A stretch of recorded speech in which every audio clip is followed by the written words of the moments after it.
রাজাকার, আল বদর, আল শামস, যুদ্ধ অপরাধী, এদেরকে কেউ ভোট দেওয়ার কথা না। তাদেরকে অন্যদের সাথে যখন গেছে, এরা এরশাদের সাথে গেছে, জিয়াউর রহমানের সাথে গেছে, খালেদা জিয়ার সাথে গেছে, শেখ হাসিনার সাথে গেছে, এখন আবার এই বর্তমানে অনেকের সাথে গেছে। এরা তো আসলে বারো ভাতারি। এই বারো ভাতারি যে এদের তো আসলে মানুষ পছন্দ করে না।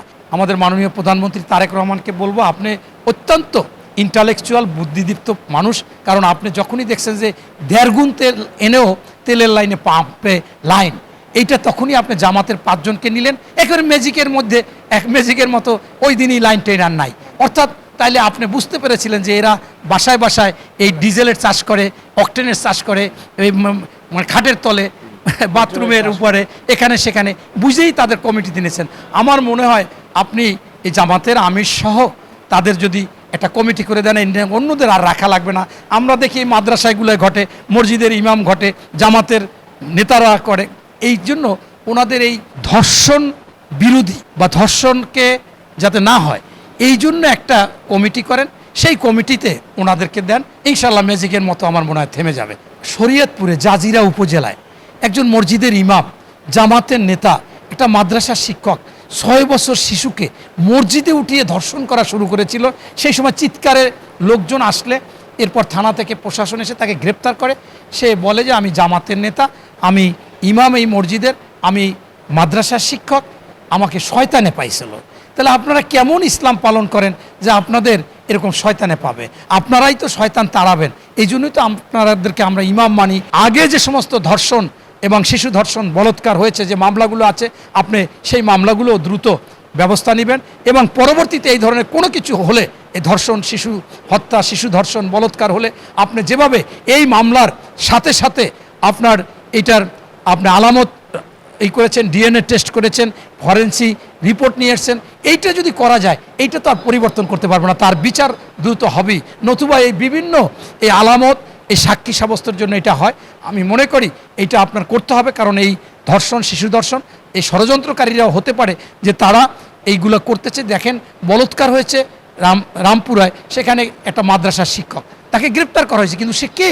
আবার আপনারা দেখেছেন যে একজন কিশোরীকে গর্ভবতী করা হয়েছে 11 বছর, সে কে? সেও শিক্ষক মাদ্রাসার। এরপর আপনি এই ছাত্র শিবিরের ছেলে গিয়ে এক জায়গায় ধরা পড়ে, এবং মাদ্রাসার আমরা হয়তো বা দেখতে পারতেছি না।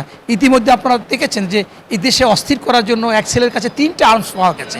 সে জামাতের যারা নির্বাচনী কাজ করছে তাদের সাথে সবসময় ছিল। এই যে মাসুদ এমপি আগে বলেছিল যে আমার একটা হলে যে অস্ত্র আছে সারা রাজশাহী আমি নিয়ন্ত্রণ করতে পারবো। এখন সে একটা ঈদ পুনর্মিলনী অনুষ্ঠানে বলতেছে যে আমি শুধু এমপি হই নাই, আমি ভোটে এমপি হই নাই, আমি পাওয়ারে এমপি হয়েছি। অর্থাৎ তার পাওয়ার আছে, এবং বলেছে আমি 2 ঘন্টার মধ্যে ওসিকে সরিয়ে ফেলেছি, সেনা পরিবর্তন করেছি, মেজরকে। এই যে বিষয়, এটাই কিন্তু প্রমাণ হয় যে তারা এই যে এতগুলো আসন পেয়েছে, রাজাকার, আল বদর, আল শামস, যুদ্ধ অপরাধী, এদেরকে কেউ ভোট দেওয়ার কথা না। তাদেরকে অন্যদের সাথে যখন গেছে, এরা এরশাদের সাথে গেছে, জিয়াউর রহমানের সাথে গেছে, খালেদা জিয়ার সাথে গেছে, শেখ হাসিনার সাথে গেছে, এখন আবার এই বর্তমানে অনেকের সাথে গেছে। এরা তো আসলে বারো ভাতারি। অত্যন্ত কষ্টদায়ক, হৃদয়ে রক্তক্ষরণ হয় যখন দেখি যে মাদ্রাসায় বা অনেক জায়গায় মসজিদের ইমাম অথবা মাদ্রাসার শিক্ষক অথবা কোনো আলেম বা কোনো হুজুর এরকম আসে যে মাওলানা, যে তারা শিশুকে ধর্ষণ করে হত্যা করতেছে, শিশু বলৎকার করতেছে, এমনকি যে সেই যারা বয়স্ক 75 বছর বয়স্ক মহিলাকেও ধর্ষণ করেছেন। এই কয়েকটা সংবাদ আমরা প্রায় 3 মাস পর্যন্ত দেখতেছি। আমার কাছে এইখানে একটা সন্দেহ দেখা দিচ্ছে। সেই সন্দেহটা হচ্ছে যে বাংলাদেশে আপনার একটা সময় যখন 47 ছিল, সেই 47 সালে একটা পক্ষ আমাদের পক্ষে আসেনি, মুসলমানদের পক্ষে আসেনি। হিন্দু মুসলিম যে আলাদা একটা ভাগ হতে চাইছিল, ওনারা চায়নি। আবার 71 সালে যখন আমাদের নির্যাতন এবং বৈষম্য, আমাদের উপর কোনো ভালো দৃষ্টি ছিল না পাকিস্তানের, তখন আমরা যখন বাংলাদেশের স্বাধীন চাইলাম, তখন তারা এই দেশবিরোধী ছিল, এমনকি গণহত্যা করেছেন এবং আল শামস, আল বদর, রাজাকার নাম ধারণ করে তারা এই দেশের অনেক ক্ষতি করেছেন।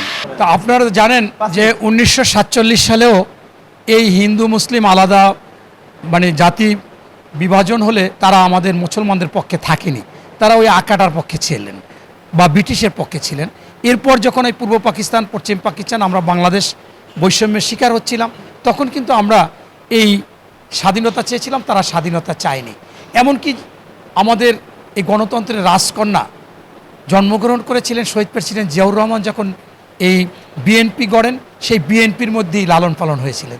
সেইখানে এরশাদ সেখানে এসে আপনার স্বৈরাচার ফ্যাসিস্টের কাজ করেছেন, তারা তার পক্ষে ছিলেন।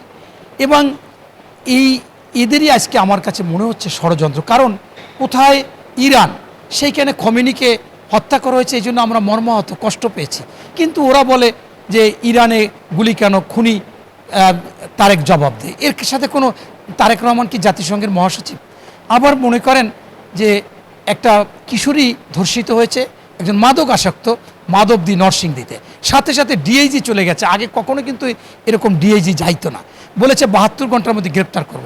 21 ঘন্টার মধ্যে গ্রেপ্তার করেছে। অথচ এই জামাতের এমপি মাসুদ, সে মিছিল নামাইছে যে ধর্ষক তারেক রহমান জবাব দে, ওখানে ধর্ষণ কেন?